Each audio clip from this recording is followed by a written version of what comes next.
വയനാട് മാനന്തവാടിയിൽ ബേലൂർ മഗ്ന കൊലപ്പെടുത്തിയ അജീഷിന്റെ കുടുംബം കർണാടക സർക്കാർ പ്രഖ്യാപിച്ച നഷ്ടപരിഹാര തുക നിരസിച്ചു. നഷ്ടപരിഹാരം പ്രഖ്യാപിച്ചത് കർണാടകയിൽ ബി.ജെ.പി. വിവാദമാക്കിയ സാഹചര്യത്തിലാണ് തീരുമാനം. അതിനിടെ വയനാട് മുള്ളൻകൊല്ലിയിൽ ജനവാസ കേന്ദ്രത്തിലിറങ്ങിയ കടുവ കൂട്ടിലായി. രണ്ടാഴ്ചക്കിടെ പ്രദേശത്ത് 5 വളർത്തുമൃഗങ്ങളെ കടുവ കൊന്നിരുന്നു. കർണാടക സർക്കാരിന്റെ ധനസഹായ പ്രഖ്യാപനത്തിനെതിരെ മുഖ്യപ്രതിപക്ഷമായ ബി.ജെ.പി. രംഗത്തെത്തിയതോടെയാണ് 15 ലക്ഷം രൂപ വേണ്ടെന്ന് വയ്ക്കാൻ കുടുംബം തീരുമാനിച്ചത്.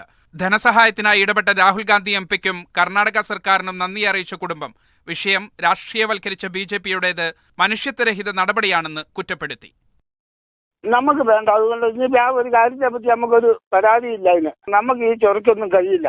2 കുഞ്ഞു കൊച്ചുങ്ങളുണ്ട്. എനിക്ക് അതുങ്ങളെ ഒന്ന് പറക്കെടുപ്പിക്കണം ഉദ്ദേശം കൊണ്ടാണ് ഞാൻ നടക്കുന്നത്. 2 കൊച്ചു തിരിച്ചു വരുമല്ലോ. അജീഷിനെ കൊലപ്പെടുത്തിയ ബേലൂർ മഗ്ന കർണാടക ഉൾവനത്തിലേക്ക് കയറിയ പശ്ചാത്തലത്തിൽ ആനയെ മയക്കുവെടിവെച്ച് പിടികൂടാനുള്ള ശ്രമം കഴിഞ്ഞ ദിവസം വനപാലക സംഘം ഉപേക്ഷിച്ചിരുന്നു. അതിനിടെ പുൽപ്പള്ളി മുള്ളൻകൊല്ലിയിൽ 2 മാസമായി ഭീതി വിധിച്ച കടുവ വനംവകുപ്പിന്റെ കൂട്ടിലായി. കടുവയുടെ ആരോഗ്യ പരിശോധനകൾ പൂർത്തിയാക്കി തുടർ നടപടികൾ സ്വീകരിക്കുമെന്ന് അധികൃതർ വിശദീകരിച്ചു. ഓരോ ഭാഗങ്ങളിലുള്ള കേജ് നോക്കാൻ പോയ സമയത്താണ് നമുക്ക് നമ്മുടെ വനമൂലിക എന്ന് പറയുന്ന സ്ഥലത്ത് വാടാനക്കവല ഭാഗത്ത് വെച്ചിരിക്കുന്ന കേജിൽ കടുവ കുടുങ്ങിയതായിട്ട് മനസ്സിലായത്. 2 ആഴ്ചക്കിടെ 5 വളർത്തുമൃഗങ്ങളെയാണ് കടുവ കൊന്നത്. 4 കൂടുകൾ സ്ഥാപിച്ചിട്ടും കടുവ കെണിയിലാവാത്ത പശ്ചാത്തലത്തിൽ മയക്കുവെടി വെച്ച് പിടികൂടാൻ ചീഫ് വൈൽഡ് ലൈഫ് വാർഡൻ ഉത്തരവിട്ടിരുന്നു. ഇതിനിടെയാണ് വടാനക്കവല വനമൂലികയ്ക്കു സമീപം സ്ഥാപിച്ച കൂട്ടിൽ കടുവ കുടുങ്ങിയത്. മീഡിയ 1 വയനാട്.